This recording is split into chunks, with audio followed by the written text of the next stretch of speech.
Enrique. Bueno, muy buenas tardes a todos. Quisiera iniciar este quinto webinar del ciclo La minería como motor del desarrollo de Chile, saludando muy cordialmente a todos los participantes y agradeciendo profundamente a nuestros distinguidos invitados. La verdad es que en esta oportunidad el número de invitados es más numeroso, pero contamos con una aceptación y un compromiso con esta actividad fantástica. Bueno, a propósito de la discusión del proyecto sobre la aplicación de un royalty a las ventas de cobre, se suele escuchar que las compañías mineras eluden o evaden impuestos, siguiendo prácticas que van desde vender y enviar concentrados sin declarar los subproductos que contienen, hasta la manipulación del precio del comercio internacional de los productos del cobre. El principal objetivo de la sesión del día de hoy es entregar información y antecedentes que permitan objetivar la validez de las afirmaciones anteriores y contribuir a que se tomen decisiones en base a datos objetivos y reales y no a simples supuestos. En todo caso, la perspectiva que queremos adoptar en esta sesión no es polemizar, sino que explicar cómo funciona el proceso de comercialización de cobre y el control de las exportaciones en nuestro país, y que a partir de esto, como decía, todos los interesados en este tema podamos formarnos una opinión informada y objetiva. Para ello hemos invitado y agradecemos la presencia de ejecutivos de los tres organismos mayormente involucrados de manera coordinada en el control y fiscalización de las ventas del cobre y específicamente en la venta de concentrados: la Comisión Chilena del Cobre, el Servicio de Impuestos Internos y el Servicio Nacional de Aduanas. Antes de entrar al tema de control y fiscalización, le hemos pedido a Roberto Ecclesfield que nos haga una breve presentación sobre el contenido y los elementos claves del proceso de comercialización de concentrados y de valorización de los productos o subproductos contenidos en ellos, como una introducción de contexto. Roberto es ingeniero industrial y máster en ingeniería industrial de la Católica. Comenzó su carrera en Cipetrol, filial de NAP, con base en Londres. Luego vuelve a Chile, trabajando 5 años como gerente de comercialización de cobre no refinado para Anglo American. El 2012 ingresa a Codelco, desarrollando la estrategia obvio de comercialización de concentrados de cobre en la corporación.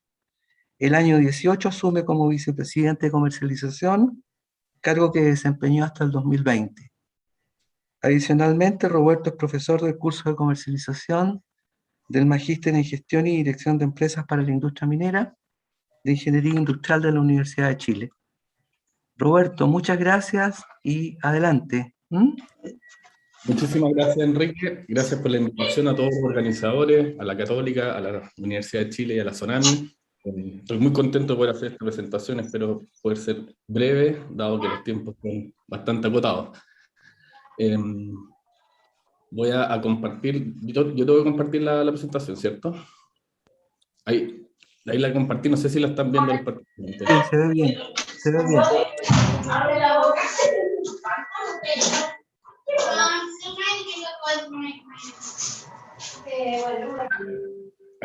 Ahí se fue el río.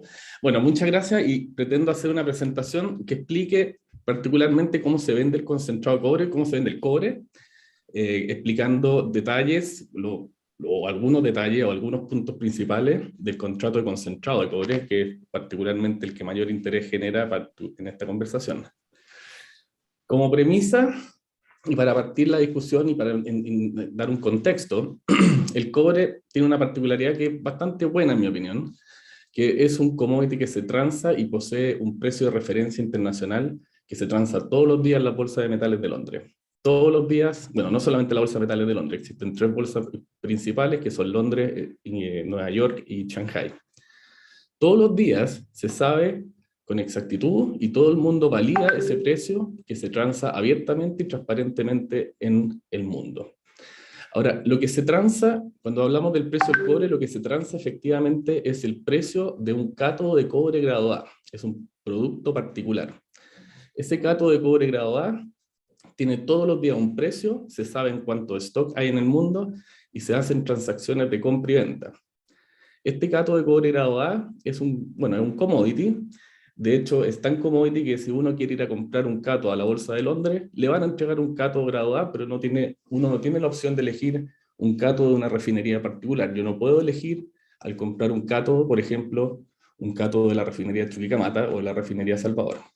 Eso hace que el producto sea efectivamente estandarizado y el precio se transa todos los días en esta bolsa de metales. Como esto es una referencia que todo el mundo o todos los operadores del mercado valida y entiende que es la mejor representación del valor comercial de un cato de cobre grado A, los contratos de venta de cobre que no son catos, que están agua arriba en el proceso de producción o agua abajo, se transan o se venden pensando que esto es un cato grado A. Es decir, cuando uno vende un concentrado de cobre, por ejemplo, que es un producto que aún le falta proceso de producción para llegar a ser un cato de cobre grado A, se vende asumiendo que el cobre contenido en el concentrado es un cátodo de cobre grado A, pero se le hacen los descuentos correspondientes para transformarlo en un cátodo a partir de un concentrado.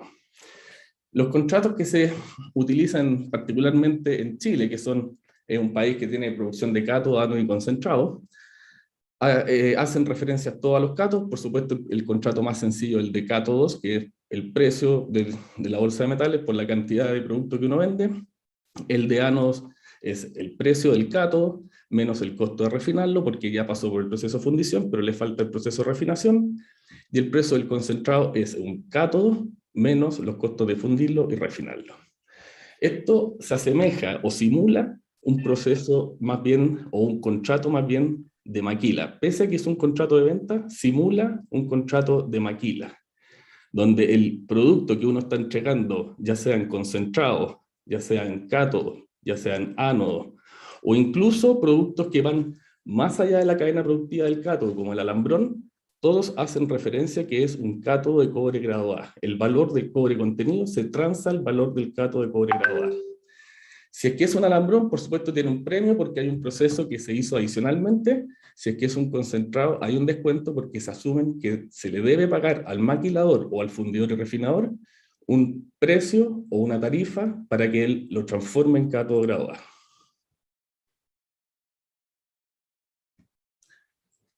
Aparte de eso, yo creo que es importante mencionar que el modelo de venta o el contrato que se modela en esta simulación es usado en todo el mundo. No es un contrato de uso exclusivo chileno. Países que venden concentrado de cobre son bastantes, no son infinitos, pero son bastantes. Particularmente Chile es el mayor productor y mayor vendedor de concentrado.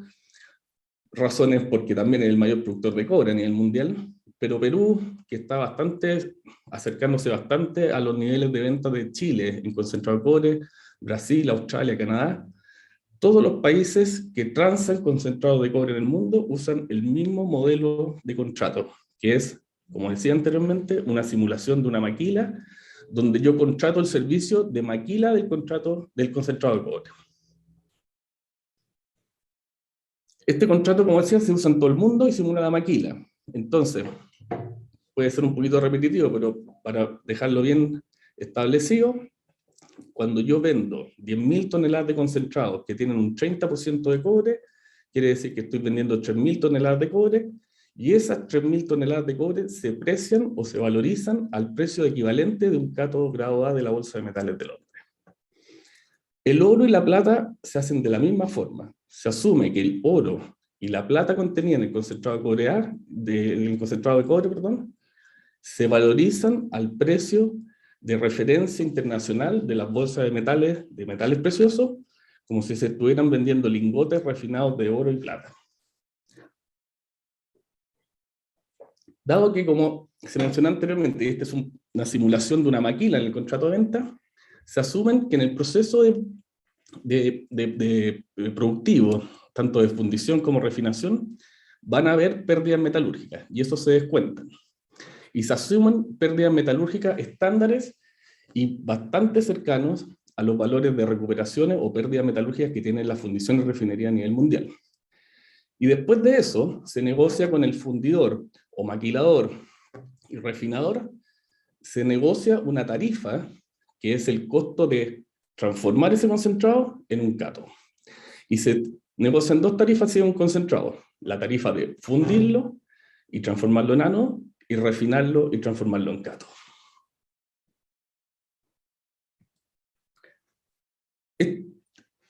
Perdón, parece que me salté una. Ahí.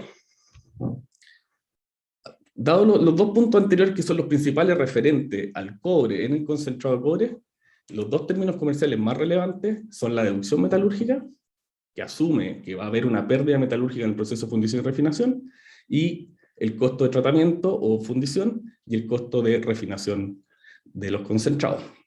En general, no todos los contratos son exactamente iguales los números, pero son bastante cercanos en el número. La pérdida metalúrgica que se asume que se va a tener en un proceso de fundición y refinación es del orden de 3,4% del cobre. La mayoría de los contratos de venta de concentrados de cobre asumen que si tengo 3.000 toneladas de cobre fino que venían en 10.000 toneladas de concentrado de cobre, se me van a pagar el 96,6% del precio de un cátodo de cobre grado A transado en la Bolsa de Metales de Londres. ¿Por qué se asume una pérdida metalúrgica? Porque efectivamente esas pérdidas metalúrgicas sí se dan en los procesos productivos. Y una fundición que recupera más que el 96,6, efectivamente tiene una pequeña ganancia de material que en cierta forma obtiene en forma libre o gratis, pero también las fundiciones que tienen menores recuperaciones tienen ciertas pérdidas por ese estar comprando un concentrado y estar recuperando menos de lo que pagó por ese concentrado, por ese cobre. Esto ha llevado a que las fundiciones cada vez sean más eficientes, tienen que recuperar más que lo que pagan, porque si no efectivamente entran en pérdida. Aquí tomé un grupo de fundiciones que son las más relevantes para las negociaciones anuales de los contratos de concentrados, y se puede ver que hay fundiciones que son más eficientes y que recuperan más que el 96,6%, y hay fundiciones que son menos eficientes, pero todas están relativamente cercanas al 96,6% de recuperación. Japón ha destacado siempre por ser un operador de fundiciones que tiene un nivel de recuperación muy alto y llegan a un 98% de recuperación aproximadamente. China ha ido mejorando y aquí lo dividí en tres grupos. Las más antiguas recuperan 96,5%, las que van mejorando 96,7%, y hay algunas que ya se están acercando a las eficiencias de Japón, pero hay un grupo grande que está en los 97%. Europa ha recuperado establemente siempre sobre un 96-97%. El caso chileno ha estado más bien bajo en términos de recuperaciones. Por supuesto, estos números depende de qué año se tomen. Aquí tuve que depurar un poco los datos porque el 2019 fue un año donde empezó en ejercicio el decreto Supremo 28 y tuvieron las fundiciones varios problemas, pero Chile está más bien en un nivel de recuperación más bajo que otros operadores en otras partes del mundo. Y efectivamente el que recupera más que el 96,6% gana cierto nivel o un hándicap comparado contra las otras fundiciones en el mundo. Si comparamos más o menos los cargos de tratamiento y refinación, hemos visto que en los últimos años esto se ha movido en el entorno del $65 de tonelada de concentrado. Esto, el treatment charge, el TC que sale ahí, es el costo o representa el costo de fundirlo y se mide en toneladas de concentrado. Y después está el costo de refinar un ánodo de cobre que se mide en libras de cobre pagable. En general, en los últimos años, el costo andado o la tarifa que las fundiciones y refinerías han negociado con las grandes mineras o las mineras en el mundo ha sido del orden de $65 por tonelada de concentrado y 6,5 centavos de dólar la libra la refinación. Esto, si uno lo lleva a costo equivalente en libra de cobre, es un costo aproximado entre 20 y 25 centavos de dólar la libra, que es lo que recibe el fundidor por el servicio de maquilar el concentrado para el minero. El costo de maquila, el TCRC, no obedece al precio del cobre. Mañana podemos tener una subida muy alta del precio del cobre o una caída del cobre, y los TCRC no están relacionados con esto. Esto quiere decir que nuevamente se reafirma lo que mencioné al principio, que esto es más bien un servicio de maquila y que se cobra por un tratamiento de un material. Y el mercado del TCRC es el mercado de oferta y demanda de capacidad disponible en el mundo para poder maquilar los concentrados de cobre. Si comparamos estos ingresos que tienen las fundiciones y refinerías por darle el servicio de maquila a las mineras, vemos que hay una variabilidad muy grande en los costos netos de fundiciones. Aquí está solamente el costo neto de fundiciones, y vemos que hay fundiciones que se mueven en el rango de los 10 centavos de dólar la libra, pero hay otras fundiciones que se mueven bastante por sobre esos costos. El promedio de costo de fundición a nivel mundial está en el rango de los 20 centavos de dólar la libra.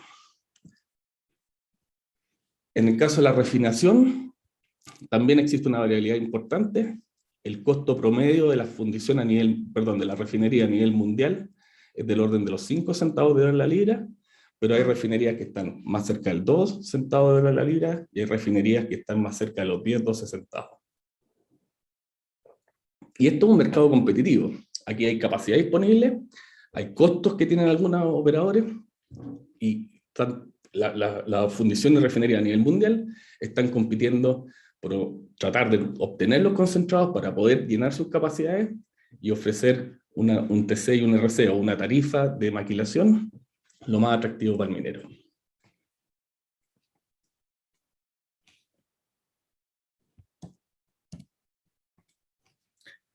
Como les decía anteriormente, el costo promedio de fundir a nivel mundial es 20 centavos de dólar la libra, el costo de refinar promedio mundial son 5,47, eso entrega un costo aproximado de 25,67, que debe competir en cierta forma con el ingreso que tienen las fundiciones por hacer este servicio de maquila de 20-25 centavos de dólar la libra. Por supuesto, hay fundiciones que están por debajo de ese 20-25 centavos de dólar la libra en términos de costo, y hay algunas que están por encima de ese costo, lo cual lo hace generalmente perder plata.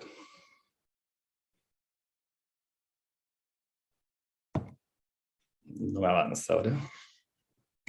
Ahí. No. Por último, otro término que se usa muy importante en la venta de concentrados de cobre es lo que se llama el periodo de cotización, o el QP.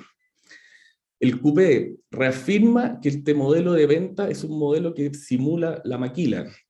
La maquila, ¿qué es lo que significa en términos prácticos? Es que yo le traspaso la propiedad a un maquilador para que me lo transforme en cátodo de cobre y me lo devuelva, pero en todo ese periodo o en todo ese proceso se supone que el cátodo o el cobre que estuvo contenido en el concentrado siempre fue propiedad del mandante, en este caso la minera.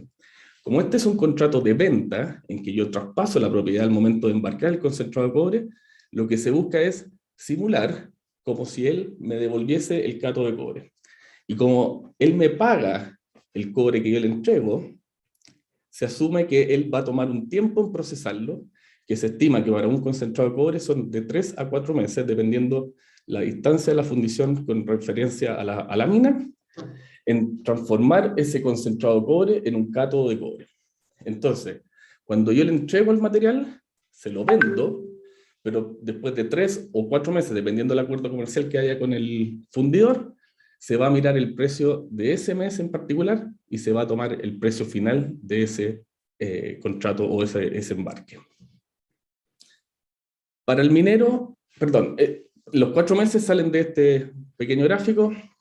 Se supone que el concentrado demora un mes en navegar hasta el Asia para ser procesado, demora un mes en ser transformado o fundido y ser transformado en ánodo, demora un mes en ser refinado y transformado en cátodo, y en un mes está en el mercado de venta.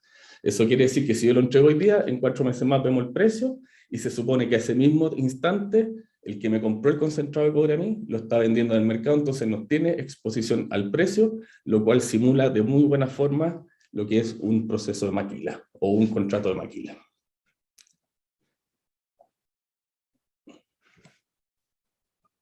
Para el minero, el entregar este QP o este periodo de cotización en un par de meses más o 3-4 meses más, no tiene una importancia o un impacto económico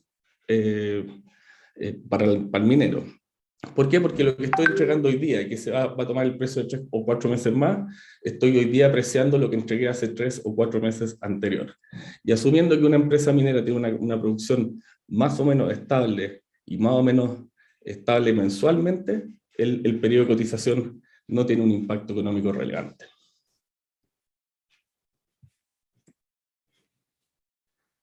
Referente al oro y la plata, el modelo sigue la misma lógica del cobre. En la práctica se valoriza el oro contenido y la plata contenida al precio de un lingote de oro o un lingote de plata, y se le aplican deducciones metalúrgicas y también lo que se llaman los refining charge o los costos de refinación. En los estándares o en los concentrados que hoy día se ven en contenidos similares a los que hay en Chile, se asumen o generalmente se usan deducciones metalúrgicas del orden del 10% de pérdidas metalúrgicas, y se asumen un costo de refinación que es del orden de $5 por onza de oro y 20 centavos de dólar por onza de plata. Y el modelo aplica exactamente como se explicó para el cobre.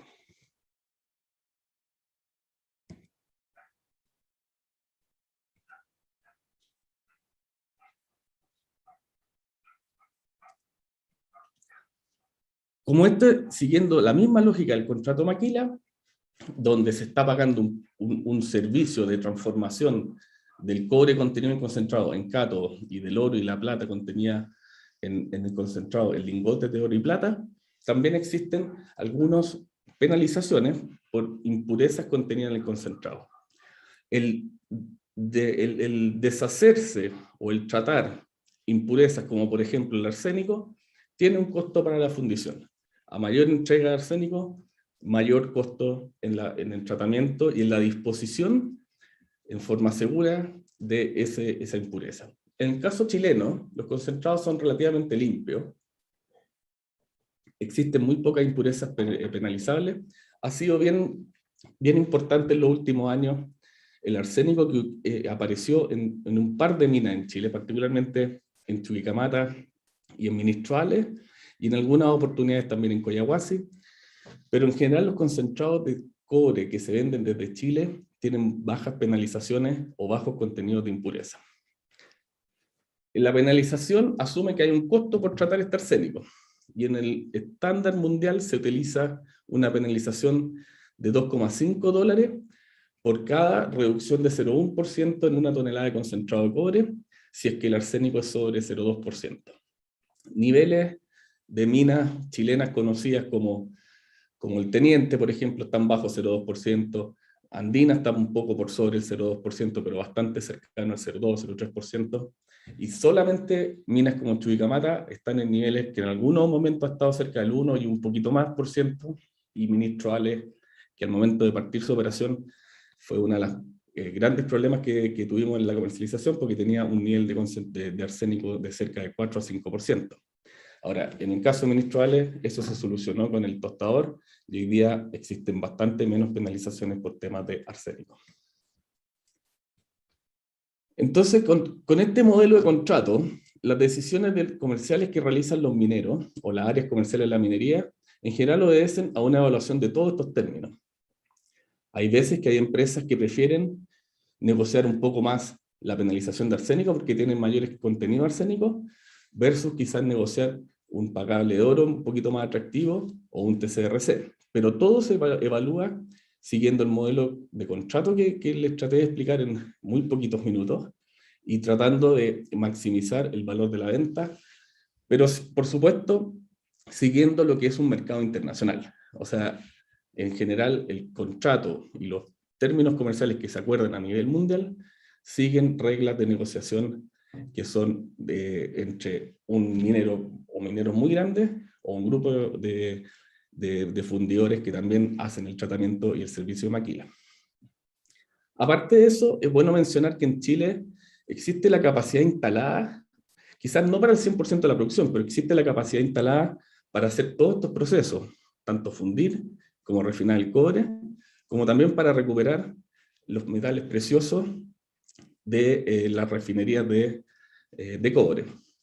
Desde hace algunos años, no me acuerdo si el 2016, 2017, comenzó la operación de la planta de recuperación de metales preciosos, que es un joint venture entre el SNICO y Codelco, donde hoy día se recuperan, o se recupera el oro y plata y se transforman en lingotes, y se recupera el selenio, el telurio, el platino y el paladio, que son los elementos que pueden tener mayor valor dentro del concentrado y que no fueron mencionados y que no están negociados en el contrato de venta de concentrados de cobre. Para ponerle algún contexto y algún rango de números, si bien este es un análisis que debería hacerse con una base estadística quizás mucho más grande, pero asumiendo un concentrado más o menos típico, limpio en Chile, vemos que este es el menú de elementos químicos que tiene cada uno de los concentrados de cobre. Se puede apreciar que en los primeros están los pagables más relevantes, que son el cobre, la plata y el oro. Después vienen casi todas las impurezas. Cuando uno vende el concentrado de cobre a una fundición, lo primero que mira el fundidor son las impurezas, y lo primero que mira la persona comercial de la fundición son los pagables. Las impurezas son en general problemas de producción. Y se puede apreciar que se ve aquí el telurio en el último lugar de la tabla, y el selenio a mitad de tabla también aparece. No aparecen el paladio y el platino, por ser concentraciones muy bajas, hasta incluso muy difíciles de medir.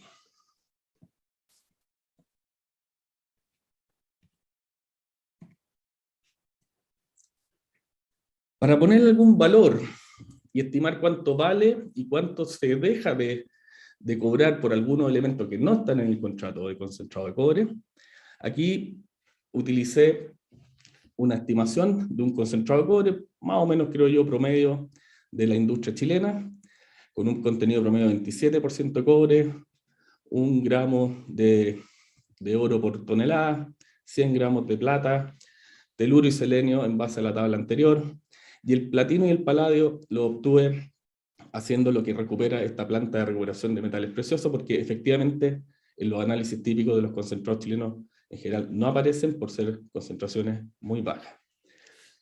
Haciendo un caso totalmente irreal y totalmente imposible de que ocurra en la realidad, vendiendo un lote concentrado y asumiendo que mágicamente en ese instante se transforma en cátodo de cobre grado A, en lingotes de oro y plata, y que aparte tengo el telurio, el selenio, paladio y platino en su formato refinado, los valores a los precios relativamente actuales, hoy día bajó un poco el precio del cobre, pero a 4,4 dólares la libra, a 1.800 dólares la onza de oro, y etcétera, como aparecen en la tabla, se ve que el valor potencial y real, porque aquí se asume que no hay costo de transformarlo, serían 27.647.000 dólares para un lote comercial de 10.000 toneladas de concentrado de cobre.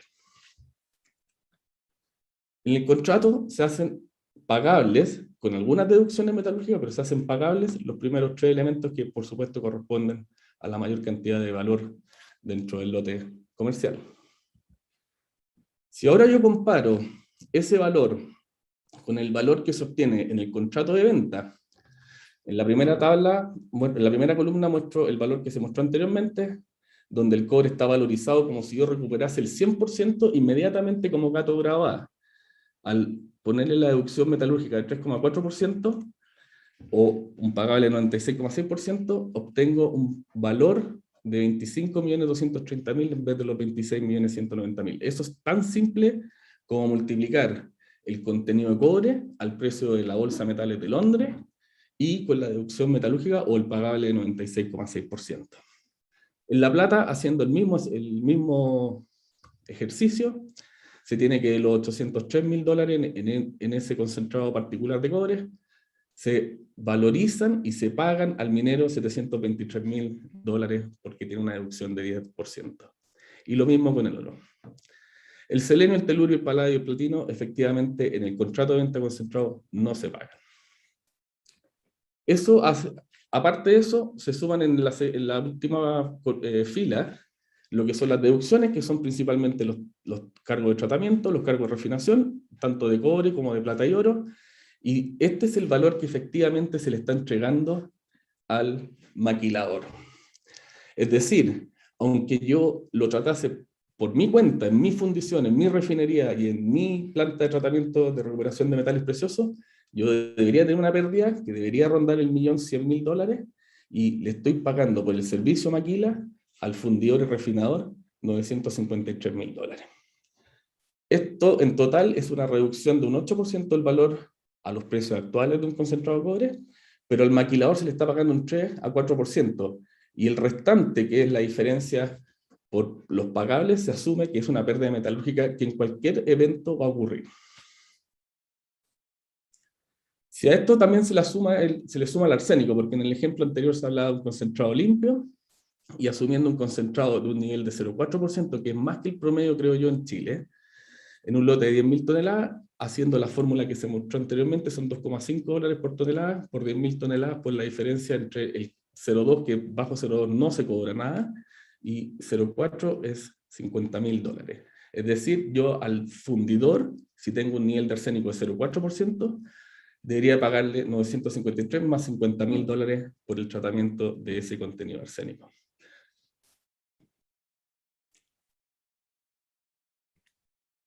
Como conclusión, el contrato de venta, en mi opinión, es un contrato que simula un servicio maquila y que es un contrato que se usa a nivel mundial. En la práctica, cuando un minero decide salir a vender un lote concentrado de cobre, está llamando en cierta forma a una gran licitación mundial, utilizando toda la capacidad mundial de fundición y refinería para que le presten el servicio de transformar un concentrado de cobre en cato de cobre grado A, el lingote de oro y el lingote de plata. Y que se hagan cargo aparte de las impurezas que ese concentrado pudiese tener.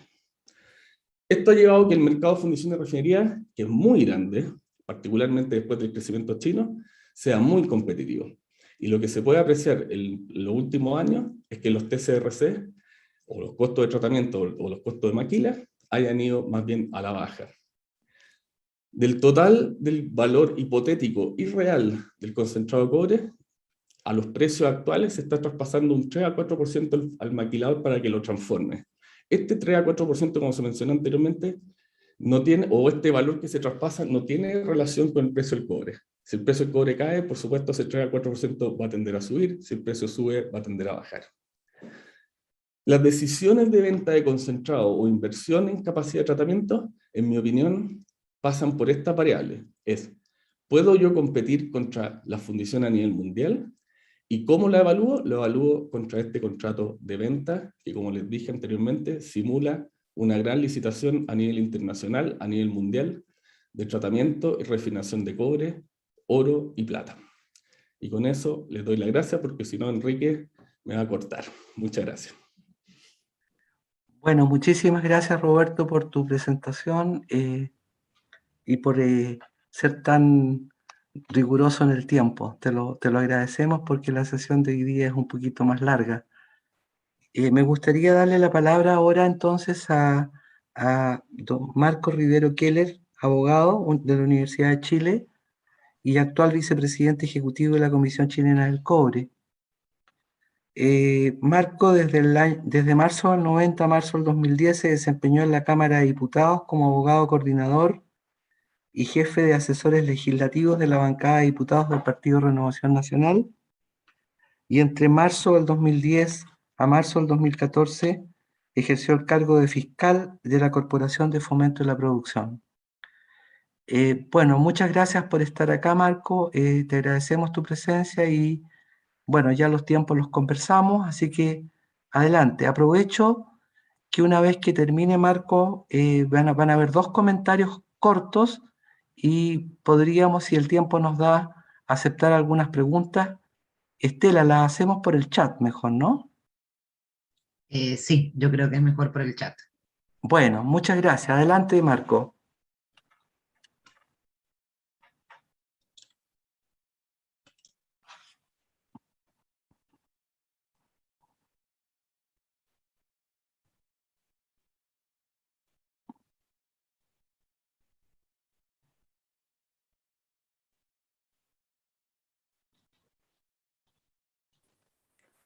¿Hay un problema? No se escucha. Marco, no se escucha el micrófono, por favor. Bueno, disculpen.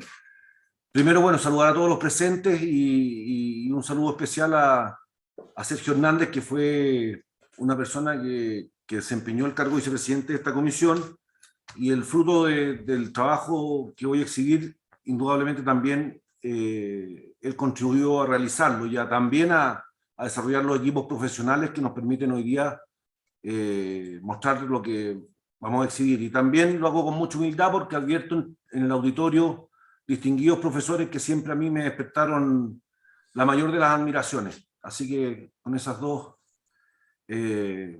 prevenciones inicio esta exposición, y también advertir que en esta presentación me ha ayudado un funcionario de esta comisión, don Diego Salinas Flores, que es un ingeniero civil industrial de la Universidad Católica del Norte, con sede en Coquimbo. Y con eso quiero hacer la conexión con lo que en sesiones pasadas mencionó Marcos Lima, que es el enorme aporte que están realizando profesionales de todo el país en función de esta industria que es tan expansiva y muchas veces no se nota tanto, pero quise destacar la tarea de Diego. Y a mí se me ha solicitado exponer sobre un mecanismo muy concreto y específico, que es una parte de todo lo que hacemos, y es acerca de los mecanismos de control y fiscalización de exportaciones de concentrado de cobre. Y voy a tratar de ser muy rápido porque en aras del tiempo y de la importancia que tienen los comentarios que pueda realizar el Servicio de Aduanas y el Servicio de Impuestos Internos. Fundamentalmente nosotros tenemos tres mecanismos. Aquí los he sintetizado y los he denominado de la forma que ustedes pueden ver. Un mecanismo es el de revisión de contratos de exportación, un segundo mecanismo es la revisión de informes de variación de valor, el famoso IVB, y un tercer mecanismo es el que se denomina determinación de los precios de referencia. El marco legal del cual estos mecanismos emanan lo he consignado en esta presentación, y tal vez lo más importante está en la línea que está al final, ¿no? Que es la finalidad que cada uno de estos mecanismos tiene. Y voy a proceder a examinar lo más rápida y sintéticamente posible, y espero que también lo más claramente posible, en qué consiste cada uno de estos mecanismos. El primero, como les señalaba, es la revisión de los contratos de exportación, y espero que en esta figura pueda quedar claro cuál es el mecanismo que empleamos. Hay tareas que le corresponden al exportador, que es el registrarse en el sistema de exportaciones mineras SEM, y ese sistema va a recoger luego el ingreso de los términos esenciales de los contratos que este exportador celebra. A continuación, en la columna de la derecha está lo que nosotros realizamos con este mecanismo. Hay 4 tareas fundamentales, 2 que he calificado de formales, porque se fiscaliza por una parte el ingreso de los contratos, se coteja que lo señalado en el contrato físico corresponda a lo registrado, y además la fiscalización de la oportunidad de ingreso de los contratos en el sistema. Y también realizamos un análisis más profundo, y este consiste en la fiscalización a las condiciones de la comercialización de las exportaciones de cobre y sus subproductos respecto de las variables de mercado, y también una fiscalización de las variables específicas por exportador que determinan el valor de mercado. Con la información de estas últimas 2 tareas, nosotros generamos información que es valiosa y la utiliza el Servicio de Aduanas, el Servicio de Impuestos Internos, y también una tarea que a lo mejor pasa desapercibida, pero nutre una función que es muy valorada en general, que es la que realizamos a través de la Dirección de Estudios, aquí mismo en la Comisión Chilena del Cobre, porque nos genera mucha información que es valiosa para los trabajos que desarrollamos. Ese sería un esquema muy simple del primer mecanismo. El segundo mecanismo les señalaba que es el de revisión de informes de variación de valor. Aquí tenemos nuevamente a la izquierda lo que el exportador, acciones que desarrolla el exportador. Está también aduanas intermediando en algunos de estos respecto de nosotros, en algunos aspectos, y finalmente en la columna de la derecha lo que nosotros realizamos con esto. El exportador tiene los contratos de exportación, materializa la exportación, realiza la liquidación final de la exportación y finalmente también genera los respaldos de esa liquidación. El contrato de exportación lo tiene que informar a Cochil con un plazo de 30 días, ingresando los términos esenciales del contrato. La materialización de la exportación, como todos saben, ahí existe el documento que es ya el famoso DUS, que es un formulario que administra el Servicio Nacional de Aduanas, que es el documento que formaliza la exportación ante esa institución. A continuación, tenemos la liquidación final de la exportación. Aquí me da la impresión que esto se conecta mucho con lo que el anterior expositor denominaba el cupé, ¿no es cierto? Porque ahí la liquidación final de la exportación llena otro formulario el exportador, que también es generado por aduana, y ahí tenemos el documento por el cual el exportador acredita que ante el Servicio Nacional de Aduana el valor definitivo de la exportación. Y a continuación tenemos finalmente los respaldos de la liquidación final, que eso lo hace llegar directamente el exportador a Cochilco. Cochilco, yendo en el mismo orden que señalé las acciones del exportador, realiza la revisión de estos antecedentes, ingresa los términos esenciales del contrato, recibe información del DUS, recibe información del IBB, recepciona también o recibe los respaldos que acompaña el exportador. Acá es revisado ese IBB y se aprueba o no se aprueba. Y a continuación de esa revisión, aduana recibe el resultado de eso, y finalmente aduana el que tiene la facultad para aceptar o rechazar el IBB que ha presentado el exportador. Esa sería una síntesis de este mecanismo de revisión de informe de variación de valor. Simplemente señalarles que ese es un gráfico de los IBB realizados por Cochilco que va desde enero del año 2019 hasta agosto del año 2021.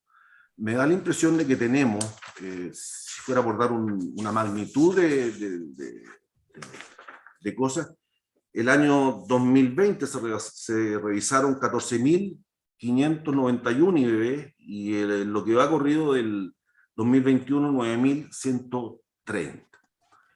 Y un tercer mecanismo, que es la determinación de los precios de referencia. Y aquí tenemos, como señalaba en la primera lámina, además, esta tarea es la que nos permite informar a impuestos internos de los antecedentes necesarios para la determinación del impuesto específico de la actividad minera, que Sergio Hernández conoce muy requete bien, y tal vez sea una voz de las más autorizadas para referirse a la mecánica de ese impuesto. Bueno, y aquí tenemos dos tareas muy concretas. Uno es la determinación del valor anual de la tonelada de cobre fino en moneda nacional, y la otra es la determinación y publicación de los precios de referencia para sustancias metálicas.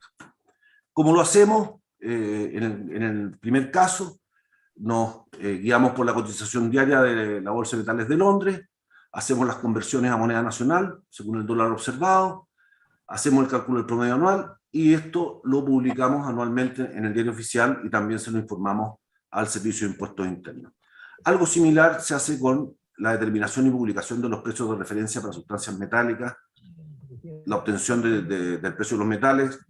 También se recurre a publicaciones acreditadas, a las cuales estamos suscritos, y en el evento de que no encontrásemos información, tendríamos que recurrir a la información que recabamos por la vía de los elementos esenciales de los contratos que nos han declarado los exportadores. La conversión a moneda nacional, el cálculo promedio mensual, y también la publicación trimestral en el Diario Oficial. Este producto, bueno, muchos lo pueden, quienes sigan las publicaciones del Diario Oficial, que nunca son muchos, pero por ahí tenemos las referencias ahí está la publicación, que es producto del trabajo que realizamos, ¿no? Esa es la determinación del valor anual de la tonelada de cobre fino, y también en materia del trimestral, igual cosa. Esa es en síntesis los tres mecanismos que Cochilco implementa e impulsa. Y yo le decía a Enrique que junto con explicar estos mecanismos, que son muy simples, pero que de alguna manera le brindan las herramientas que a continuación va a utilizar aduanas, que también va a utilizar impuestos internos. Pero yo le señalaba a Enrique que también quería hacer algunas reflexiones, porque con mucho gusto vi las sesiones anteriores de este seminario que ellos impulsan. Este gráfico que les muestro es un gráfico que muestra las infracciones en la oportunidad de ingreso de los contratos SEM al SEM nuestro, ¿ah? Y el funcionamiento de lo que hemos implementado que es el Comité de Sanciones. Bueno, estos son los grados de incumplimiento. En enero del 2019 teníamos un incumplimiento en el cumplimiento de los plazos en torno al 20%, al 33% en el mes de mayo del 2019, y va variando conforme ustedes lo ven. En junio del 2020 dimos inicio al primer proceso sancionatorio. Y alguien preguntará por qué esto no se hizo antes. Bueno, créanme que no fue por falta de voluntad. Yo sé que Sergio lo trató de impulsar seriamente. Lo que pasa es que había una interpretación que nos faltaba. Se sostenía que la prescripción de estas infracciones era de 6 meses, lo que constituía un plazo que hacía prácticamente imposible de perseguir, porque son procesos largos, son procesos que demoran, y la Contraloría, mediante una interpretación, ha señalado que esta prescripción no es de 6 meses, sino que es de un plazo más amplio. Atendido eso, iniciamos los procesos sancionatorios, y con esto les quiero demostrar lo relevante que es la fiscalización que realiza un organismo público para mejorar la calidad y los estándares con que puede desempeñarse y desarrollarse una industria. En el mes de junio, en nuestro primer sancionatorio, teníamos un nivel de infracciones del 14%, lo que continuaba en septiembre del 2020 con el 15%. Bueno, los sancionatorios que aplican multas que no son con montos muy excesivos, pero sí determinó que la industria en su conjunto bajara el grado de incumplimiento muy sensiblemente, y esperamos que esto se mantenga. Y aquí voy a la reflexión que yo te quería hacer, Enrique, porque he escuchado las presentaciones anteriores. Esto demuestra que, así como el profesor McLuff hablaba de una buena empresa, de una buena política, creemos que también se puede hablar de una buena fiscalización, aquella que se orienta a que mejoremos estándares de funcionamiento y desarrollo de una industria. La reflexión que quiero hacer, porque también se ha hablado en estas sesiones, es la que se refiere a la validación social de una industria. Y muchos han señalado, y en la exposición que hizo Marcos Lima particularmente, el de una serie de hechos en los que él podía radicar la dificultad que tiene la industria para validarse socialmente, para la aceptación social de la industria. Mencionaba él la polución, mencionaba él el episodio de Disputada, mencionaban muchas cosas. Yo creo que no nos podemos desentender de otra circunstancia que también conspira contra la validación social de la industria, que es aquella opinión que señala de que es una industria que no tiene ningún control, en que la autoridad pública se plantea frente a ella con un cierto grado de incapacidad, de superficialidad.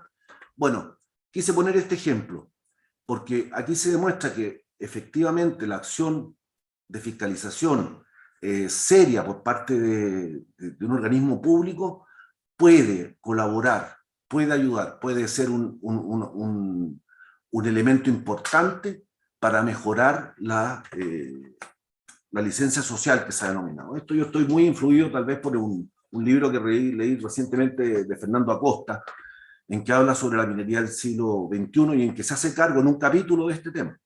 ¿Ah?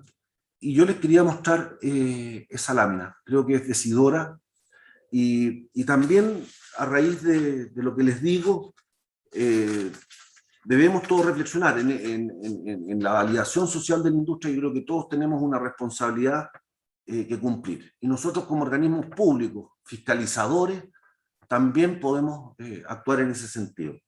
Creo que la palabra fiscalización muchas veces es difícil en su utilización porque fiscalizan muchos servicios, ¿ah? Pero la fiscalización que entiende la gran mayoría de las personas es aquella que ellos palpan, que ellos ven, que ellos miran. Puede ser la fiscalización que realiza el control carabinero de Carabineros. Carabineros fiscaliza muy instantáneamente. Uno va por la carretera, lo paran, le piden sus documentos, los tiene o no los tiene, si no los tiene, bueno, inmediatamente corre la infracción. O la infracción que cursa la autoridad sanitaria, también esa fiscalización es muy instantánea, es muy eficiente, es muy efectiva. Bueno, esa es la fiscalización que la gente tiene en su mente cuando se le habla de fiscalización. Lamentablemente nuestra fiscalización no tiene esa rapidez, no tiene esa instantaneidad, y es de una naturaleza muy distinta a la que puede desarrollar otros órganos que también la gente le atribuye las capacidades de fiscalización. Hoy día se sostiene que hay una fiscalización por parte de los medios de comunicación que es de una naturaleza muy diferente, incluso las redes sociales dicen que fiscalizan, ¿no es cierto? Entonces, tenemos una dificultad en esa materia.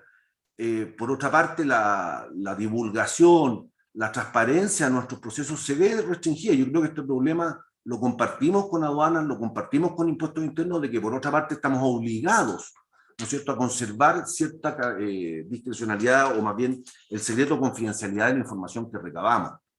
Eso también es un tema que habría que analizar. ¿Ah? Yo creo que es razonable la confidencialidad, pero creo que de repente se nos exige una confidencialidad y un secreto más allá de lo que resulta en estos tiempos razonable. Creo que nosotros tenemos que divulgar este tipo de cosas. O sea, yo hoy día puedo sostener con mucha responsabilidad, y a la luz de este gráfico que sigo exhibiendo, que la industria minera tiene un estándar altísimo de cumplimiento y una muy buena disposición a acatar las regulaciones que establece el fiscalizador.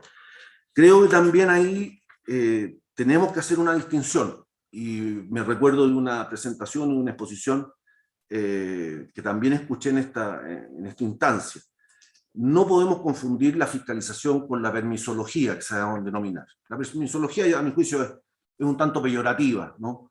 Pero es cierto, nosotros sabemos que existe un cúmulo de autorizaciones que la industria debe recolectar en muchos órganos, pero creo que no es el caso de las exigencias que imponen los servicios fiscalizadores, ¿no? Creo que hay que hacer la distinción.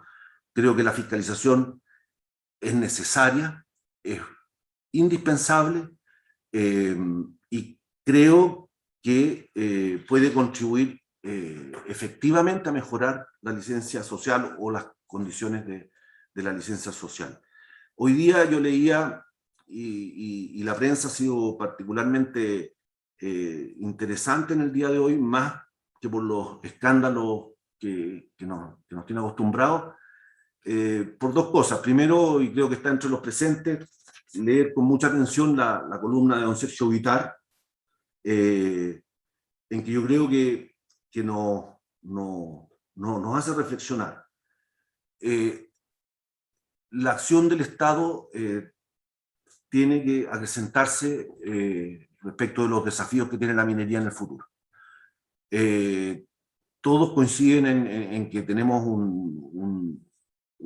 una meta que lograr que no es fácil, que la vamos a tener que lograr entre todos. Y en eso creo que hace mucho sentido esa columna, ¿eh? Que le digo a don Sergio al tiro que ha sido de lectura frecuente acá en la comisión, y que además la hemos comentado. Creemos que es bastante interesante. Y también hoy día leía, por ejemplo, que hubo un cónclave empresarial. Es cierto que entre los puntos o ejes que ellos plantean para la recuperación económica, se habla de la fortaleza institucional, se dice la necesidad de un Estado moderno al servicio de las personas.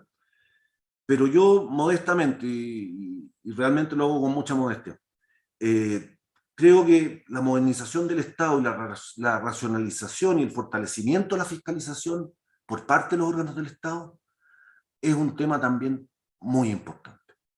¿Ah? Y en ese sentido yo hago una exhortación. No lo veo presente en los programas presidenciales, no lo veo presente como una prioridad. Yo creo que hoy día tal vez la exigencia de que el Estado asuma una mayor fiscalización, un mayor control de la actividad, sin impedirla, sino que favoreciéndola, mejorándola, colaborando con ella, se hace bastante indispensable. Y creo que podría mejorar la percepción social que tiene una actividad, particularmente esto. En ese sentido, siguen las mismas cosas. Hoy día, y si mis palabras resultan a lo mejor, o mi expresión puede transmitir algo de cansancio, es porque todo el día hemos estado analizando cómo vamos a administrar un presupuesto que nuevamente, una vez más, es bastante limitado y bastante escaso.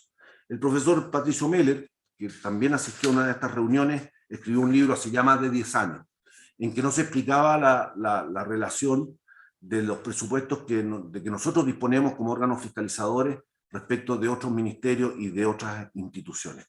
No quiero magnificar las cosas, pero la verdad que el país requiere que a minería como sector y particularmente a los organismos fiscalizadores, también he conversado mucho con la gente de Senajomín, se condigan el interés del Estado en la formulación presupuestaria. El profesor Meller decía que era una paradoja, hace 12 años, lo que recibía el Ministerio de Minería y su organismo, de lo que reciben otras actividades que no representan la misma importancia, que tampoco tienen la misma proyección de futuro que tiene la actividad minera para nuestro país. Así que yo quería dar esas reflexiones. No me voy a referir también a algunas incomprensiones, porque se nos tilda a nosotros de órgano dependiente del ministerio, y la verdad que no lo somos, no somos órgano dependiente. Tenemos un consejo que afortunadamente y muy sabiamente para quienes lo diseñaron originalmente tal vez, cuenta con representantes del Banco Central, que es un organismo autónomo. Tenemos que la Contraloría General de la República cumple un rol muy relevante, que también es otro órgano autónomo de la administración pública. Por lo tanto, creemos que además esos elementos han contribuido a la credibilidad que hoy día tiene la Comisión. Entonces creo que todas esas cosas hay que reflexionarlas, y creo que tienen mucho que ver con los temas que se han abordado anteriormente en nuestras reuniones. Yo espero haber transmitido y haber expuesto los mecanismos de control y fiscalización de la exportación de concentrado de cobre, que es lo que nos solicitaron al invitarnos a esta exposición, pero también creo haber cumplido con un deber que tenemos como funcionarios públicos de reivindicar nuestras tareas y también de demostrar nuestros logros y de plantear los desafíos que tenemos también. Así que muchas gracias y quedo a vuestra disposición por si hubiera alguna consulta. Bueno, muchas gracias Marco por su muy valiosa presentación, y incluidos obviamente los comentarios y reflexiones que hizo en la segunda parte. Tengo una tentación de repente que esta reunión pudiéramos opinar un poquito sobre las cosas que usted mencionó, pero preferiría, si me permiten, escuchar a los comentaristas y quizás volver un poco a estos temas en la parte final de la reunión, ¿les parece? De todas maneras, los temas que usted plantea quedan como posibles temas de agenda para un próximo webinar, y encantado lo invitaremos para esas reflexiones, ¿ya? Bueno, voy a pedirle a Carolina Saravia Morá, subdirectora de Fiscalización del Servicio de Impuestos Internos, que nos haga los comentarios asociados a las dos presentaciones que hemos tenido, o los comentarios respecto del rol de impuestos internos en el proceso. Muchas gracias, Carolina, por estar con nosotros. Hola, buenas tardes. Muchas gracias a ustedes por la invitación. Voy a compartir la presentación. Te pediría que me digas si se ve como presentación o no. Todavía no se ve Ahí en sí. forma ampliada, pero ahí se está viendo, sí. Quizás Ya. habría que ponerla ya. ¿Ahora sí? Sí. Pero está... Quizás tiene que hay que poner en el switchar. formato pantalla completa, ¿o no? No sé. Ah, Pero se está viendo, o sea, con esto yo creo que no... ¿sí? Ay, En configuración de visualización, no Arriba. arriba, estar en configuración de visualización, Arriba. configuración. No tengo arriba, esa mostrar opción. barra, ahí, la siguiente. Al medio. A la medio. izquierda No está tengo mostrar barra, A la derecha. En la del medio. a la A ver, derecha. espérate, voy a pausar el contenido. Dejar de compartir. Voy a compartir de nuevo. Y te va a pasar lo mismo. Tienes que ir a...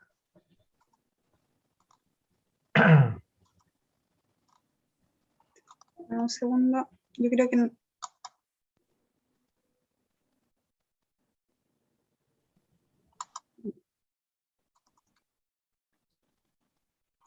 es En, que, en configuración, ahí es se que va a no abrir me el de deja, al no me lado, da la opción, el de al lado, el de al lado. Configuración de visualización, no puedo acceder.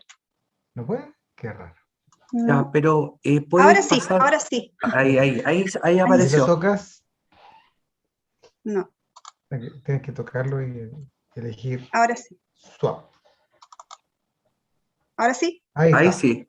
Ahí sí. Excelente. Ya. Perfecto. Bueno. Ahí, bueno, como les decía, les agradecía la invitación a este seminario. He podido revisar las diferentes sesiones en donde han abordado diferentes temas de la minería del cobre, la tributación, los modelos de negocio. Todos estos temas son muy importantes para nosotros como servicio, especialmente por la importancia de este sector en la economía y claramente que su participación directa en la recaudación de impuestos. Y por eso me gustaría comenzar comentando respecto de nuestro modelo de gestión de cumplimiento tributario. Este es un modelo que, para darles un poco de contexto respecto de nuestro modelo de fiscalización que venimos implementando hace ya unos 5 años, es un modelo de gestión que está basado en riesgo, que busca anticiparse al incumplimiento, generando diferentes acciones que por un lado buscan asistir a los contribuyentes y por otro lado focalizar los recursos y las capacidades de fiscalización en los riesgos y en los incumplimientos de los segmentos con mayor impacto en nuestro sistema tributario. Y esto implica el desafío de poder conocer a los contribuyentes, conocer sus modelos de negocio, ahí, conocer su modelo de negocio, las causas que generan los incumplimientos en las distintas obligaciones tributarias, ya sea desde el punto de vista del registro, de la entrega de información, de la declaración de los impuestos y del mismo pago correcto, oportuno, y a través de una metodología con un alto uso de información, tanto información del Servicio de Impuestos Internos como de otras instituciones públicas, privadas. Usamos, por ejemplo, respecto de lo que se planteaba recién, mucha información de Cotilco, tomamos información de Senagiomin, de otras instituciones públicas, conocer los modelos de negocio también a través, por ejemplo, de asociaciones de los contribuyentes, y de esta forma vamos nosotros definiendo los diferentes patrones de comportamiento que nos permiten ir estableciendo acciones proporcionales a los niveles de riesgo y de incumplimiento de los contribuyentes, y de esa forma estableciendo las estrategias de fiscalización. Y en parte, con esta metodología buscamos romper el paradigma de que la fiscalización es exclusivamente o aparece exclusivamente cuando se ha cometido el error, cuando se efectuó la planificación tributaria o incluso cuando aparece el delito, sino que tiene una fuerte componente preventiva y colaborativa con todo el entorno, con los contribuyentes, con las asociaciones, con los grupos económicos en general, porque creemos que el mejor trabajo que hacemos para evitar los incumplimientos tiene que ver con la anticipación, con evitar el incumplimiento, y de esa forma evitamos tanto el alto costo para la administración tributaria como para los mismos contribuyentes. En ese sentido, y teniendo como base este modelo de gestión de cumplimiento tributario, es que hemos ido definiendo, y especialmente en el ámbito de los sectores económicos, una estrategia que nos permite ir relevando las diferencias que existen en cada uno de los sectores económicos, y ahí consideramos diferentes parámetros como la producción, la tributación específica que corresponde a cada uno de los sectores económicos, focalizamos el riesgo y el tamaño tamaño de los contribuyentes para generar tratamientos particulares, en especial este año en nuestro plan de gestión de cumplimiento tributario, que es un plan que define las acciones del servicio en un año específico que publicamos todos los años, tenemos uno de los temas prioritarios, la minería del cobre, por esta misma relevancia en la economía nacional, la magnitud, la complejidad de sus operaciones, de los procesos, y por todo ello requiere el desarrollo de acciones específicas que nos permitan asegurar el cumplimiento de las obligaciones tributarias. En este sentido, en la minería del cobre nosotros tenemos identificado una nómina de 1.418 contribuyentes que participan en este sector de la economía, que aportan un 8,4% al PIB nacional, donde la gran mayoría son empresas de la pequeña minería, el 91,3%, y tenemos un grupo pequeñito de cerca de 23 empresas que están catalogadas en el segmento de grandes empresas. Entonces, respecto de todas ellas, que son situaciones bien diferentes, debemos generar acciones de fiscalización, tanto en el ámbito preventivo y colaborativo, como en el ámbito de las acciones correctivas. Por el ámbito de las acciones preventivas y colaborativas, buscando anticiparnos, prevenir, contar con mejor información, con mayor conocimiento de los modelos de negocio, de las etapas de los procesos mineros, las características particulares en relación a inversión, a costo, a productividad, y también por la vía de la fiscalización más pura o la fiscalización correctiva a través de revisiones de cumplimiento, auditorías específicas a temas especiales y específicos del segmento, del sector económico, o integrales, dependiendo también del tamaño de la empresa o del grupo económico, y siempre intentando aplicar proporcionalidad en nuestra acción de fiscalización.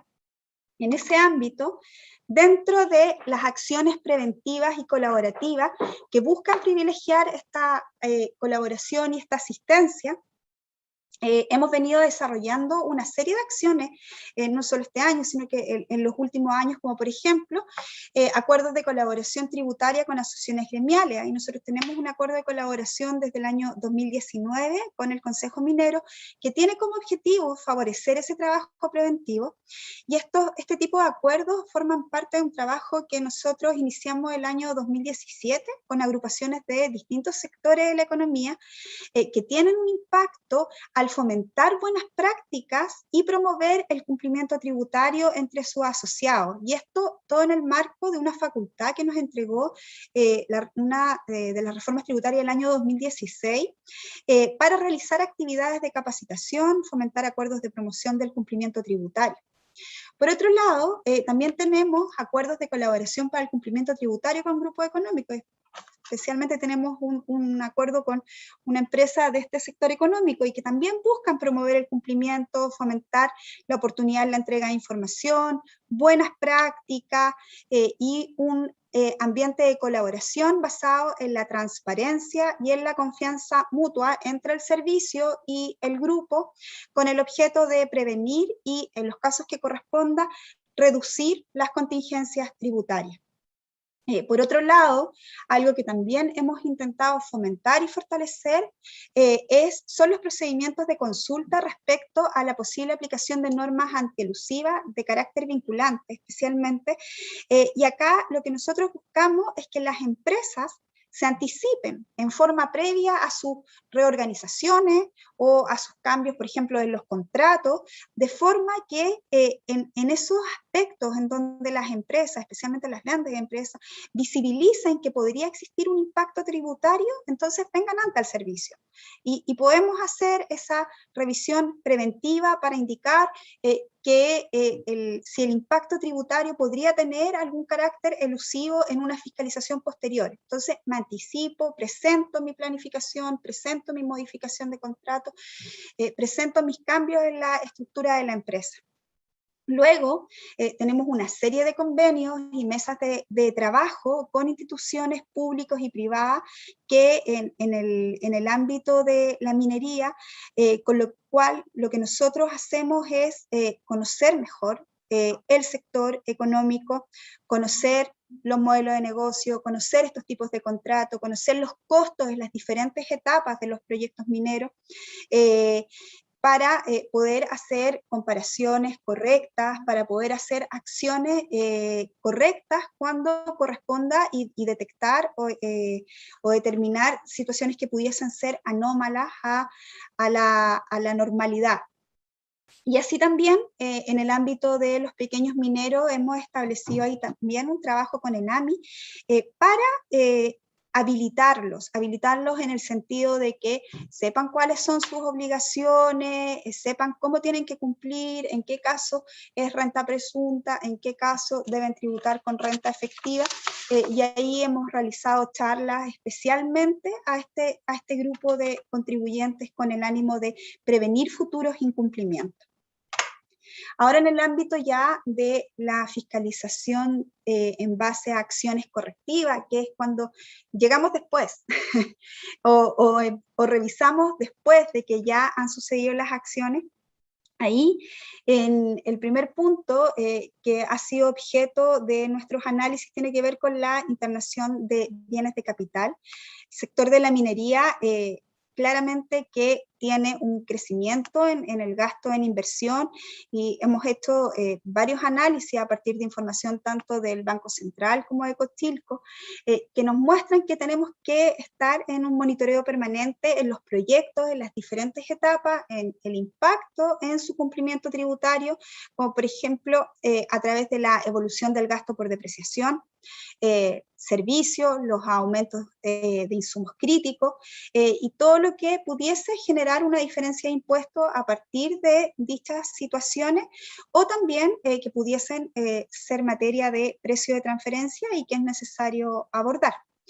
También está los temas del costo de explotación de la minería del cobre, donde también hemos establecido mecanismos de control y alerta que básicamente se basan en determinar mecánicas de comparación de costos tributarios y un monitoreo para el control de estos costos dependiendo del ciclo productivo de la mina, y entendiendo que existen todas estas diferencias dependiendo de la etapa del proyecto y por lo tanto los costos son diferentes. Todo lo que es lo que tiene que ver con las operaciones internacionales, y en especial al ser las grandes mineras pertenecientes a grupos económicos multinacionales, claramente siempre que están presentes los riesgos de precios de transferencia, especialmente en estas operaciones transfronterizas de exportaciones mineras que se llevan a cabo con partes relacionadas en el exterior. Y en ese sentido nosotros estamos en línea y en contacto con constante trabajo con los grupos de OCDE, y en especial en línea con el proyecto BEPS, que establece la importancia que tiene la fiscalización de los precios de transferencia, con el objeto de que las utilidades de las operaciones asociadas entre partes relacionadas se queden en los países donde se genera el valor y no se produzca una erosión de la base imponible. Y en ese sentido las operaciones entre relacionados son variadas, y también en cada una de las etapas de los procesos existen diferentes operaciones, desde el financiamiento, que está asociado a préstamos, líneas de crédito, operaciones financieras que implican instrumentos derivados, forward, futuro, opciones, los contratos especiales, pago de servicio relacionado, transferencia intangible. Entonces hay una serie de materias que se analizan y se fiscalizan cuando corresponde en esta línea. Por otro lado, todo lo que corresponde a las transferencias de pertenencias mineras también son importantes dentro de la fiscalización que realiza el Servicio de Impuestos Internos, y ahí la valoración de esa pertenencia, que tiene mucha relevancia al momento de la venta, porque ahí depende de varios factores: quién es el vendedor, si es una persona natural, una sociedad, el valor del costo de la pertenencia, que el valor del costo de la pertenencia puede estar afectada por el mayor o menor valor en algún proceso de fusión previa, y por eso mismo es que estamos en una constante revisión del catastro de esas pertenencias, las obligaciones tributarias de los dueños y los diferentes enfoques de valoración. En términos de los ingresos de los pequeños y los medianos mineros, ahí básicamente con acciones proporcionales a su tamaño, revisiones de cumplimiento de menor tiempo, de menor envergadura respecto de la determinación de sus rentas afectas a impuestos de primera categoría, ya sea como renta presunta o como renta efectiva. Y claramente todo lo que corresponde a la fiscalización dentro de las estrategias integrales de IVA, especialmente de la revisión que tenemos que hacer en forma permanente o que se hace con cierta periodicidad a las devoluciones de IVA exportador, y esto por por los altos montos que en definitiva se solicitan de devolución de IVA exportador con todo el nivel de exportaciones que existe en este sector económico, toda el impuesto de primera categoría, el impuesto específico a la actividad minera, y en materia internacional, el pago, las exenciones de impuesto adicional, que son materias que vemos a nivel general en todos los sectores o en todas las industrias, pero que también acá en este sector tienen una relevancia específica. Entonces, eso era lo que traía, traté de hacerlo. Muchas gracias, Carolina, por el esfuerzo, pero creo que estamos Espero bien. haberlo logrado. Sí, lo lograste. Oye, yo quisiera tomarme la libertad de agradecer a Diego Salinas y Claudia Rodríguez, porque se ha dado una conversación bien interesante en el chat. Han habido una serie de preguntas puntuales, de datos, de información específica, y que están resueltas. Ustedes pueden ver que en el chat no hay muchas preguntas, digamos, porque ha sido producto del trabajo, como digo, de Diego y Claudia, así que muchas gracias. Lo otro, que sale una sugerencia acá de Sergio Hernández, que fue aludido por Marco Riveros en su presentación, que va dirigido un poco a Carolina, de la idea de poder hacer más conocido, y particularmente en las comisiones de Minería y Energía y de Hacienda del Senado, del modelo PGST, que pareciera que no sé, yo no lo conozco en detalle, así que no puedo opinar, pero pareciera que hay un déficit ahí de difusión, no sé, me atrevo a decirlo de esa manera. Bueno, vamos a darle la palabra finalmente a Alonso Vega Vidal, subdirector de Fiscalización del Servicio Nacional de Aduanas, y con eso daríamos término a las presentaciones, y ojalá nos quede algún espacio como para comentarios y alguna pregunta adicional que surja. Muchas gracias, Alonso. Muchas gracias a ustedes. Le agradezco la invitación al organizador y saludar a la distinguida audiencia que nos acompaña, y también a los expositores previos. También voy a hacer el mismo esfuerzo de Carolina, ser lo más agotado posible. Yo me estoy poniendo en este momento el cronómetro para no retrasar más las presentaciones.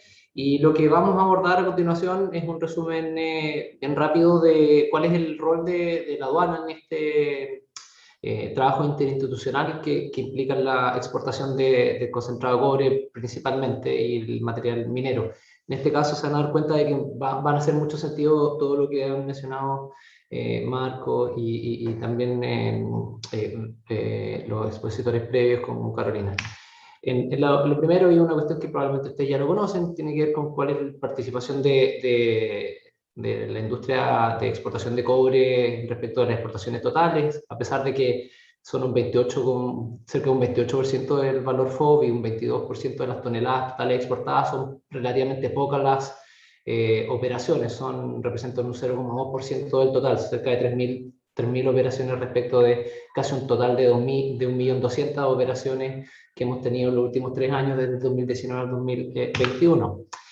Una cuestión que creo que es importante indicar es cómo funciona el proceso de exportación y en qué momentos se inmiscuyen las distintas instituciones. En primer lugar, y bien lo comentaba Marco, Cochilco, para poder exportar concentrado de cobre, tiene que presentar el contrato, hacer una validación y tramitar este famoso código en el sistema CEM. Una vez que está ese código, se puede luego se debe hacer un aviso de embarque. Este aviso de embarque tiene una precondición de que nos deben avisar, en este caso a aduana, cerca de entre 5 y 15 días antes del embarque para que nosotros podamos organizar la supervisión si es que le aplica. Luego, el agente de aduana, en este caso, tramita una declaración única de salida, un DUS, en este caso que es admitida a trámite. Este es el primer trámite que realiza, en este caso, el agente de aduana. Luego, ya en el embarque, existen dos instituciones privadas o organismos privados que realizan la supervisión del mismo embarque, que en este caso son organismos de inspección. Esos organismos de inspección determinan el peso, la humedad y la preparación de la composición del embarque, extraen muestras al 100% de todos los concentrados de cobre. Esto es una obligación que se requiere y esto es importante destacarlo. Y respecto de lo mismo, de esa misma supervisión de embarque, o sea, la determinación de estas muestras a través de estos organismos, es que la aduana selecciona ciertas operaciones con un perfil de riesgo, en la cual se apersona en el puerto de embarque, en este caso, y adicional al 100% de las muestras que obtienen estos organismos de inspección, la aduana obtiene las muestras que va a contramuestrar respecto de lo que ya se determinó. Adicionalmente, también, estas muestras deben pasar por un laboratorio de ensayo que también le aplica al 100% de laboratorios de ensayo que también son privados. Respecto de los organismos de inspección inscritos, hay 4 organismos de inspección, de los cuales 3 están certificados, están en el proceso de certificación del INN. Todos ellos tienen que estar inscritos en aduana y están bajo la facultad, la potestad disciplinaria del director nacional. Es decir, que nosotros realizamos fiscalizaciones al menos una vez al año a esos organismos de inspección respecto a los procesos que establecen para la extracción y la determinación del peso, humedad y preparación de la composición del concentrado de cobre. De manera equivalente, los laboratorios de ensayo, actualmente hay 8 laboratorios que están inscritos en el Servicio Nacional de Aduana, de los cuales 6 están inscritos ante el INN, y también nosotros tenemos la facultad y la obligación de fiscalizarlo, y en promedio estamos fiscalizando una vez al año a esos laboratorios. Como les comentaba, además del 100% de la determinación del peso y el ensayo que se realiza por estos organismos privados, nosotros como aduana seleccionamos cerca de un 9% en los últimos años de las exportaciones a través de estas supervisiones de embarque, donde sacamos estas contramuestras y verificamos que efectivamente lo que nos están declarando sea efectivamente lo que nosotros tenemos. Y por eso que la aduana cuenta con un laboratorio de ensayo de última generación. ¿Qué es lo que viene después de esto? El embarque ya parte, y a partir de 25 días, desde que se tramitó la primera declaración de salida, la DUS, se tiene que legalizar esa declaración de salida, y luego viene el famoso IVB, el informe de variación de valor. Ese informe de variación de valor es cuando, acá no hace sentido bastante lo que comentaban, cuando se determina efectivamente cuánto llegó y cuál es el valor definitivo de la mercancía, es que se ratifican los montos que se establecieron originalmente en la declaración de salida. Y acá es donde hay una interacción tremendamente relevante con Cochilco, porque Cochilco nos valida también todo esto de manera sistémica. Finalmente, si existiera algún tipo de diferencia o discrepancia respecto de lo que se declaró el IVB y lo que terminó ocurriendo con la validación de Cochilco, es que se tiene que presentar una solicitud de modificación de documento aduanero, que es una tramitación que realiza, en este caso, un agente de aduana. Entonces, ahí hay unas preguntas del público que están escritas, es dónde y cuándo se realiza la verificación del peso y de la humedad, o los laboratorios de ensayo. Bueno, acá está claramente establecido que lo realizan estos organismos de inspección, que están certificados ante el Servicio Nacional de Aduana, y además nosotros hacemos una contramuestra de los mismos. ¿Cuáles son los mecanismos de fiscalización que tenemos? Bueno, son múltiples. Tenemos auditorías, hacemos investigaciones, hacemos revisiones documentales, solo de la carpeta de despacho, que es una muy aduanera, que se la solicitamos al agente de aduana. Muestreos químicos, que traemos las muestras directamente a nuestro laboratorio. visitas inspectivas en los mismos lugares donde se están generando en este caso la mercancía, también las supervisiones de embarque en los puertos y también aseguramos la mejora normativa. Como yo les comentaba, tenemos una obligación legal que de los concentrados de cobre y sus subproductos debemos cubrir entre un 3 y un 10%, respecto del cual en promedio de los últimos años tenemos cerca de un 9% y en el 2020 tuvimos un 8,76% de supervisión de embarque. Bueno, acá hay un par de cuerpos normativos de referencia que les pueden dar cuenta de cuáles son la normativa que le aplica a la fiscalización de concentrado de cobre y la fiscalización minera en el mundo aduanero. Acá hay algunos datos que no voy a detenerme mucho, pero que muestran, yo creo, una cuestión relevante que tiene que ver que hacemos bastante en términos de cobertura. Yo diría que la industria minera es una industria que está tremendamente fiscalizada, al menos desde el punto de vista aduanero, en comparación con otras industrias. Nosotros, a través de auditorías mineras, auditorías específicas que se revisan los contratos, las declaraciones de salida, hemos cubierto cerca de un 57% del total de las empresas de mediana y gran minería metálica desde el 2015. Hacemos múltiples supervisiones de embarque, como les comentaba, cerca de un 9%, y de esas supervisiones de embarque tenemos un buen nivel de cumplimiento. Por ejemplo, el 2018 un 80%, el 2019 un 94% y el 2020 todavía estamos ahí analizando esa información, porque como ustedes ya se dieron cuenta, bastante de la información después tiene que ser ratificada a través del IBB, de los montos definitivos. Pero vemos un nivel de cumplimiento relativamente alto en lo que se respecta a la fiscalización. Cobertura, tenemos prácticamente en todo, desde la zona desde Aysén hasta Iquique, ¿verdad? Hasta Arica. Hemos generado diversidad en los productos fiscalizados. Esta fiscalización, tal como lo indicaba Carolina, tiene que estar focalizada en los lugares de mayor nivel de riesgo. Partimos evidentemente por el concentrado de cobre, y a medida que uno va buscando distintos tipos de productos en los cuales va a focalizar en ese año en particular, a propósito de los resultados que deriven de esas fiscalizaciones, es que uno puede ir variando con distintos otros tipos de productos, y así como hemos cubierto bastantes tipos de productos desde el 2021. En lo que se refiere a la recaudación, bueno, tenemos un gran nivel de recaudación que en nuestro equipo minero específico desde el 2015 ha recuperado. En lo que se refiere a cantidad de denuncias, tanto penales o reglamentarias, tenemos más de 6.000 denuncias, con montos girados, con multas de cerca de más de 1.600 millones de pesos, con impuestos que hemos recuperado por cerca de 1.600 también millones de pesos, y con unos montos por renuncia a la acción penal, que esto es una facultad que nos permite a nosotros.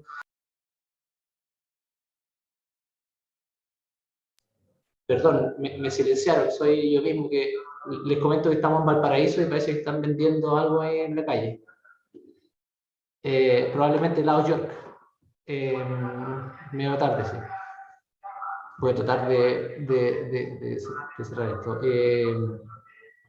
La colaboración interinstitucional. Bueno, acá se muestra, y ustedes ya lo comentaron, hay una hay coordinación institucional para poder coordinarnos en esta fiscalización con Corfo. En lo que se refiere a los subproductos del litio, estamos trabajando fuertemente en mejorar la metodología de análisis del mismo litio. Con el servicio de impuestos internos, a Carolina nos toca vernos al menos una vez al mes, donde compartimos información respecto de múltiples procesos de fiscalización.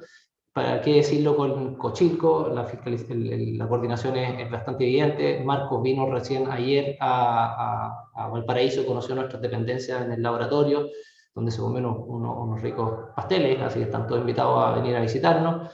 También, evidentemente, con el Instituto Nacional de Normalización, quienes son los que nos permiten certificar ya con terceros estos organismos de inspección, y evidentemente también con Serna Geomin, con quienes realizamos consultas respecto a las faenas mineras cuando tenemos alguna duda específica.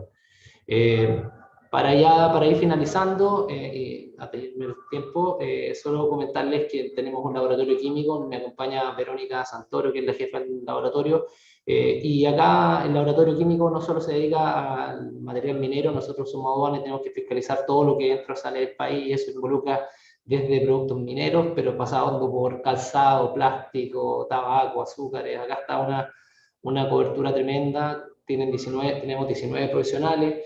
Este laboratorio fue desde el 2015 fortalecido a propósito de la reforma tributaria, donde logramos adquirir bastantes nuevos equipos que son de última generación, mostrando los mejores mecanismos.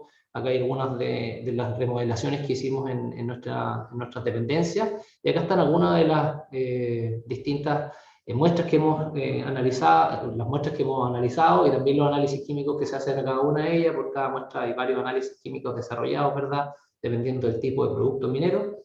Tenemos cerca de 46 metodologías que nos han ayudado a verificar a universidades, ¿verdad?, o algunos convenios con, en este caso, con Corfo y con Sechen, en el caso del litio. Y bueno, acá una pregunta que también puede surgir es cómo ustedes fiscalizan a estas empresas o estos organismos de inspección. Bueno, la ley nos obliga, permite que existan estos organismos de evaluación de la conformidad, que en este caso son organismos de inspección y laboratorio. Nosotros tenemos fiscalización efectiva y sus labores son las que acá se describen en la práctica los organismos de inspección. Yo les comentaba, tomar la muestra y determinar el peso y el contenido es lo mismo, y en el caso de los laboratorios de ensayo determinar las leyes. Bueno, en el laboratorio químico tenemos varios desafíos, pero no me quiero detener en ello, sino que más bien simplemente concluir coincidiendo un poco en lo que presentó Marco, en el sentido de que la industria minera, a diferencia quizás de otras industrias, efectivamente tiene un alto nivel de fiscalización, con un cumplimiento que uno podría decir que es alto. Evidentemente tenemos múltiples áreas que fiscalizar. La gestión de riesgos sin duda es un área que tenemos que focalizar, y creo que la coordinación institucional demuestra lo anterior. Como ya les comentaba, no solo desde el punto de vista sistémico, sino que desde el punto de vista específico, y analizar y discutir algunas temáticas o algunos dolores que como fiscalizadores nos atañen, nos sirve demasiado. En el caso de, por ejemplo, los precios de transferencia, que son bastante complicados de entender, con Carolina nos hemos coordinado bastante en tratar de entender estos complejos contratos, ¿verdad? Y yo creo que lo que nos queda como instituciones públicas sin duda es tender al fortalecimiento de estas herramientas para la focalización del riesgo, a través ojalá de bases de datos lo más objetivas posible, que nos muestren dónde ir a fiscalizar y poder tener estos resultados que en la práctica, cuando encontramos, tenemos grandes resultados como los que ya mostrado. Eso, espero no haberlo plateado mucho y agradecerle enormemente el tiempo. Muchas gracias, Alonso. Muchas gracias a todos los expositores. Creo que a pesar de lo técnico que son todos los temas que hemos visto hoy día, hemos sido capaces, por lo menos en la parte más general, tener una idea bastante clara y creo que hemos cumplido los objetivos que nos propusimos en este taller. O sea, las presentaciones van a estar a disposición de todos los participantes de hoy día, y ahí posiblemente vamos a tener oportunidad de leer con mayor calma y detalle algunos cuadros que nuestros expositores tuvieron que pasar un poquito rápido. No hay muchas preguntas o temas pendientes, de manera que me voy a tomar una libertad. No sé, don Diego, si usted quiere hacer algún comentario respecto de esta tarde. A ver, muy ilustrativo todo, y efectivamente hay un control institucionalizado que funciona y que puede dejar tranquilo a la ciudadanía que efectivamente el principal ítem de exportación del país está bien fiscalizado y bien controlado. Hasta ahí nomás, por la hora. Sí, bueno, y para que Marco no se ponga celoso, también me gustaría un minuto para Marcos, para ver si, como organizador, para ver si le pareció que cumplimos el objetivo. Está silenciado, Marco. Me siento muy contento de haber tenido la oportunidad de organizar este evento. Creo que es fundamental, como dijo el vicepresidente Cochilco, que la opinión pública entienda de que Chile está muy lejos de ser un país donde no se controlan las grandes corporaciones mineras globales que están hoy día en Chile.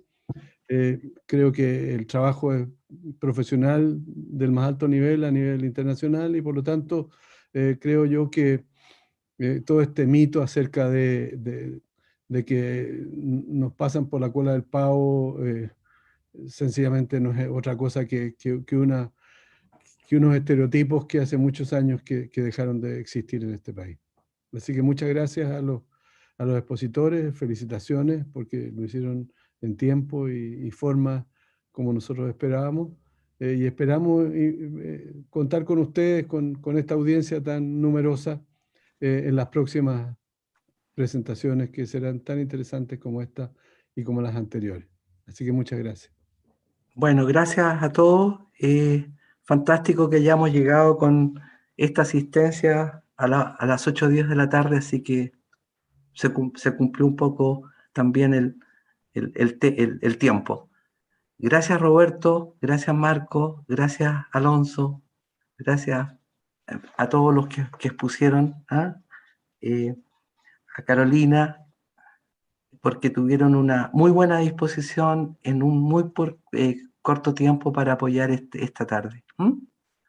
Bueno, nos vemos. Nos invitamos a la próxima que seguramente va a ser a fines de octubre. Así es. Muchas gracias. Gracias. Saludos,